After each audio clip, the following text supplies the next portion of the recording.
Hey guys, welcome back to Pokemon TCG Pocket. In today's video, we've got a bit of a PSA for you guys to get in and do this in the next 10 to 11 hours or so. Hopefully you guys can see this one in time, and if you don't, at least you know for next time. And what we're talking about is going ahead and getting all of your extra free hourglasses from the shop that you can do exchange with shop points. We'll go through how to get them and stuff like that. But because it is global, people have been re-rolling. I know I'm still re-rolling. This is the account that I think I'm going to keep for global, but I'm still going to do a few degen re-rolls. But the important thing is, a massive shout out goes to Cone Code over in Discord. I actually posted this on the 30th and I just completely forgot about it, and I woke up this morning and saw it was the 1st and I was like, I missed the monthly reset. But luckily it's only the 1st in Australia, so I believe the time of the reset for the shop is going to be after the 24-hour period, after the daily reset. So that's what I'm really hoping for. There's a little chance that it might not, and I'll talk about why I think that is. But essentially what you want to be doing right now in the game, instead of going ahead and battling other people and stuff like that, you really want to be focusing in on getting all your shop points and then going ahead and exchanging for all of the hourglasses, both the pack hourglasses and the wonder hourglasses. Now, wonder hourglasses, some people may go to Wonder Pick and go, dude, I've got so many of the things, it doesn't even matter. Trust me, over on my main free-to-play account, this is the first time I've been targeting a Gardevoir. It popped up this morning and I couldn't actually do it because I didn't have enough hourglasses. So definitely picking up all those hourglasses is going to be fantastic. Some people may think, oh, you know, but I'll just save the points so I can buy some pack hourglasses faster. You have a month to get it. You're going to get 5 per day of these the shop points from doing the, you know, just sending thanks at the end of battles or whatever. So you definitely want to do that. Luckily, I clutched the Marowak EX on this account this morning as well to make that deck. But definitely want to get in and do it. Now, once again, massive shout out to Cone Code over on Discord. If I'm saying your name wrong, dude, I really do apologize. But if we go over into the info, this actually dropped, well, like I said, on the 30th, which is a very important thing. And if we scroll down through the shop, they basically just go through all the shop additions. But you can see here, I'll just scroll so it's at the top. Items that will be added after the 1st of the 11th, 2024 at 5 p.m. Now, I believe that's just daily reset. That's what I'm basing that on. And as you can see, new items times 4. Pack Hourglass times 6. Wonder Hourglass times 6. Those are the ones that we can get. Now, for items listed above, the number of items you can exchange and the amount you can exchange for will reset every month. So here's the thing for me with this. The awkward thing for me with this one is that because the game launched so close to a monthly reset, and this is saying that the items will be added after it, I'm like, is there a small chance that they're not going to reset it and they're going to be like, oh, it'll reset every month, but they're only technically getting added at this time? That's my one worry. Like I said, I am 99% sure that it does reset this month. If it doesn't, it will be every month after that. And if it doesn't, we will rage. But essentially, there's just that one little bit when they said they will be added after that. And they're like, oh, no, we just added them early. That's what I'm hoping they don't do. But we'll have to wait and see. Once again, I'm pretty certain of this one. And hey, if you go ahead and you farm all these today and you get them and it doesn't reset, we'll all rage at them together. And at least you've got your hourglasses done now. That's the best I got. But the other thing that is like, it says down the bottom, it says, please check items availability period on the shop screen. So the availability period is like how long they're available for. And the awkward thing is, if we go over here into the limited time shop, which with like the Mewtwo's, which looks sick, by the way. I love these Mewtwo's. 61 days. You can see it very clearly. It's listed as 61 days. But for some reason, these do not have a countdown timer on them.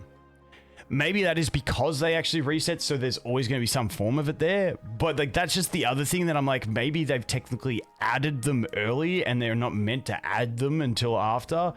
So, but they say it resets every month. So I'm just, maybe I'm just getting too much into my head, but it should be pretty safe that these will go ahead and reset in about 10 hours after I upload this video. So I'm going to try and get this up as quick as possible. Because like I said, I've completely forgot. It's just been too busy in the game. I've been re-rolling, been a degenerate, and this is just where we end up at, guys, sometimes. It is what it is. So let's jump over and show you guys, because obviously you can get 5 shop tokens every day by giving thanks, whether that be through a wonder pick or through a battle. Make sure you go ahead and do that. It's the most important thing. Well, not giving thanks, by receiving thanks. That's you got to have good friends that send it. And don't play troll flip decks, because if you play a troll flip deck, people will get mad and not send thanks. So Don't be licky tongue like me. Anyway, go into the solo battles, and this is where you're going to get the bulk of them. Now, if you don't have great decks built up, you can start from here. These things are very, very easy to achieve. You can see to get 3, 6, we just got to do those 2 achievements. I got to knock something out with a fire Pokemon, and then you can put a basic Pokemon into play. Now, on these early ones, if you have like no fire cards, maybe you have the rental deck. If you don't have a proper deck built up, you might have like the Blaine or the Charizard rental deck. But if you're not pulling on Charizard pack, odds are you won't have them. But at least you should get like a Ponyta or a Rapidash that you should rack up. So you can always just slap one of those fire Pokemon into your deck, and you can fiddle around with this a lot and put like just a Pokemon that you think will be able to sub in. Now, it won't work on the higher difficulties, but hopefully you can work out a way to do it. Now, unfortunately, like if you're looking to get like just one fire Pokemon to put into a deck to get that kill, like you could do a Growlithe if you have one, because it's too colorless. So you can look to those colorless options. Otherwise, you are going to have to play dual energy, or you can just scrap it together with like a bunch of Farfetch'd, Kangaskhan, whatever fire Pokemon you have, because most people are going to have Ponyta, Rapidash because they are universal. You can get them from any pack, and you can go ahead and try and make it work essentially from there. But with those early missions, you should be able to get all those achievements pretty easy without having to stress too much. Now, as we go into the higher missions, it is going to require some better decks, but as you can see here, once again, we got to do the fire Pokemon thing. If you have a rental deck, that's going to be your main way. The stage 1 Pokemon into play, that's obviously easy, just evolve and win the battle by turn 14. Obviously, when I did this, I had it on auto. I did all these on auto in my pocket, but if you play properly and you have any form of deck built, you will be able to win these battles by turn 14. That's going to get you an extra 4, and like I said, if you can just do the advantage, you can do those. The other thing to take note of, if you are trying to do these achievements, knock out your opponent's active Pokemon 2 times with an attack from Fire-type Pokemon. All of these achievements that have like you have to do things multiple times, you don't have to do it in the same battle. So if you do one in one battle, one in another battle, you can still go ahead and get that. So once again, these Great Ball ones are fairly, once again, pretty easy. The battles are pretty easy. They start getting a little bit harder once we get up here. But once again, once we get up here, the trial decks do still work fine. And as you can see, knock out your opponent's active Pokemon 3 times with an attack from a Fire-type Pokemon. You can see I'm at 2 of 3. Perfectly fine. And then you got to do 100 or more total damage in your 2 opponent Pokemon with 1 attack. Obviously, you have to do this in 1 attack. I am in the awkward stage that I pulled on Pikachu for this one, so I've got Pikachu doing the 90 damage. I don't have the 100 damage, and I don't yet have a Giovanni. But good little trick on these ones, if you got a main deck that you're playing, you're trying to hit that 100 damage, and you're doing a deck that doesn't have a 100 damage dealer, if you're running Starmie, if you're running Pikachu EX or something like that, you can just throw the Giovanni in there, do 1 attack with them, and you can rack up that 100 damage, which is fine to get another one.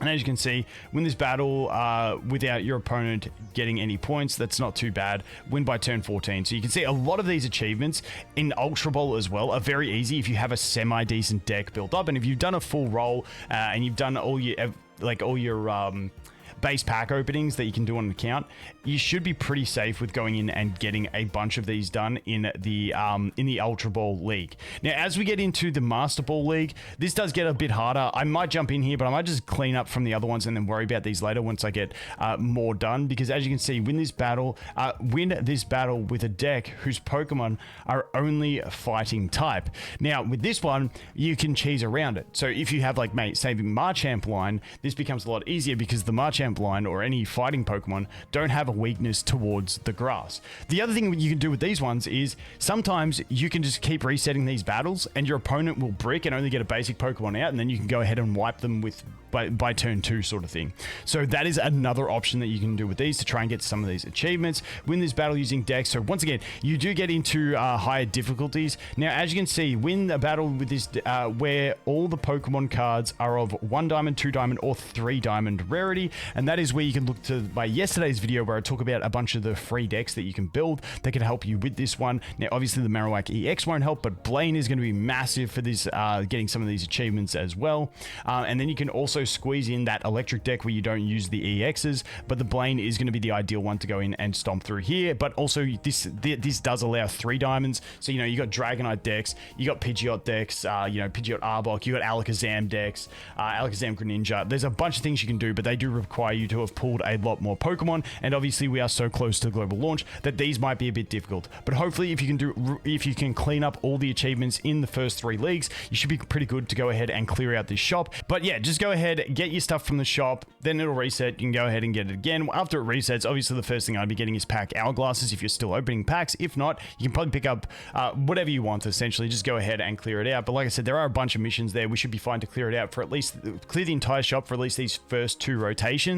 Then maybe we have to later on, and I'll do a video on this in the future, maybe we will have to adjust and only pick up specific things. But I do anticipate that they will put in more solo missions to get more of these shop points, because if we look at it, we got 120 from here, we got 120 from there, then we got another 2040. That's 240, that's 260, 280. But based on daily, you get 5 shop points, and if you look across the month, you're looking at what's that, 150. So you do end up a bit short of clearing it out, but because of all these extra missions, we should be fine for the first 2. But then we might have to adjust and assess and go, oh, okay, maybe we do need to only get the pack hourglasses if that's what we're going for, because of the fact that we're not getting the income. But I think we should get the income fine. I don't think they're going to make it so that you can't get these things for free. And also, like, this is why I haven't bought anything else. Actually, on my main account, I did buy the binders, so maybe I'm going to be behind a bit. Just assess it. But essentially, it's resetting. A lot of people just started at global. Get those pack hourglasses at a bare minimum. Get the wonder glasses if you can too, and you'll be pretty good. I'm going to shut up now. As always, guys, thanks for watching. Hope you have an awesome day, and I look forward to seeing the next one. Cheers.